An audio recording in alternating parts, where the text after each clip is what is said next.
भरोसा भन्ने कुरा चाहिँ नि प्रिय परमेश्वरमाथि आँखा चिम्मा गरेर गर्ने कुराहरू हो क्या। आमेन आमेन।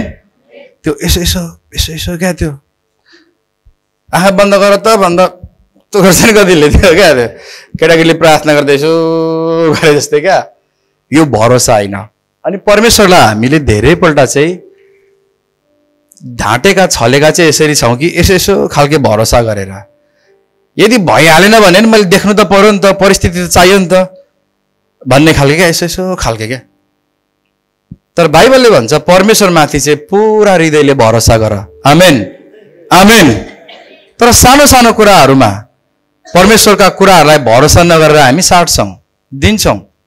हामीलाई हाम्रो परिस्थिति नै यस्तो लाग्छ कि संसारै मैले थामेर हिँडेको छु, यदि मैले त्यो गरिनँ भने पृथ्वी पल्टिन्छ, दुनियाँ सकिन्छ, मेरो अहिलेसम्मको सबै सकिन्छ। अनि त्यति सानो त्यस्ता कुराहरूमा नि प्रभुलाई मन दुखाउन थाल्छौँ, चस्स चस्स चस्स। अनि थाहै हुँदैन हामीलाई। प्रिय सुन्नुहोस्, सानसानो सानसानो कुराले प्रभुलाई मन दुखाइरहेका हुन्छौँ।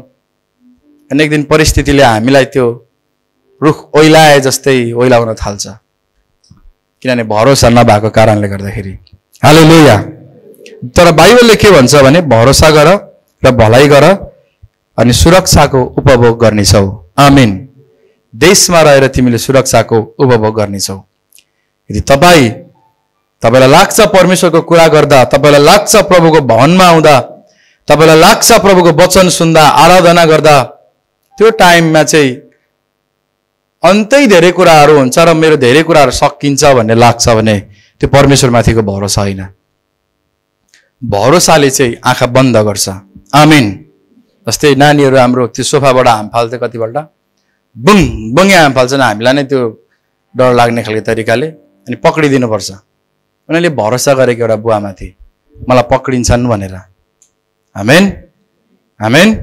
अनि परमेश्वरमाथि पनि हामीले यो किसिमले भरोसा गर्न सिक्नुपर्छ, सबै परिस्थितिहरूमाथि।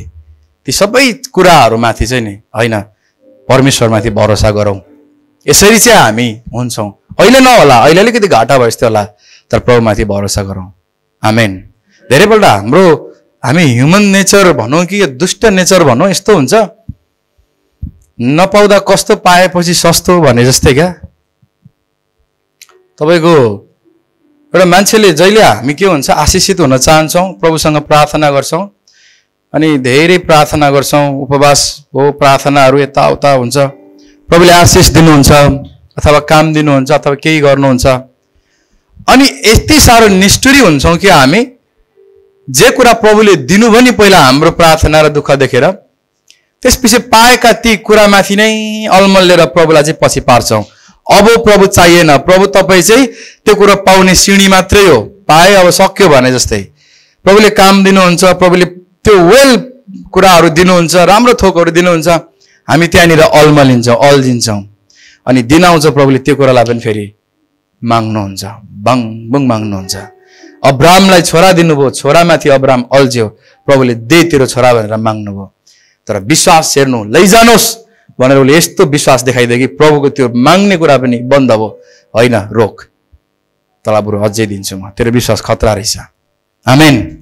कहिलेकाहीँ प्रभुले माग्नुहुन्छ, यदि त्यस्तो भयो भने नि प्रभुले दिएका कुरामाथि नै सबै सर्वस्व र संसारै यही हो जस्तै ठान्यौ भनेदेखिलाई। हालेलुया हालेलुया। त्यही कारण बाइबलले भन्छ परमप्रभुमाथि भरोसा गर अनि भलाइ गर, जति सक्छौ अर्काको भलाइ गर।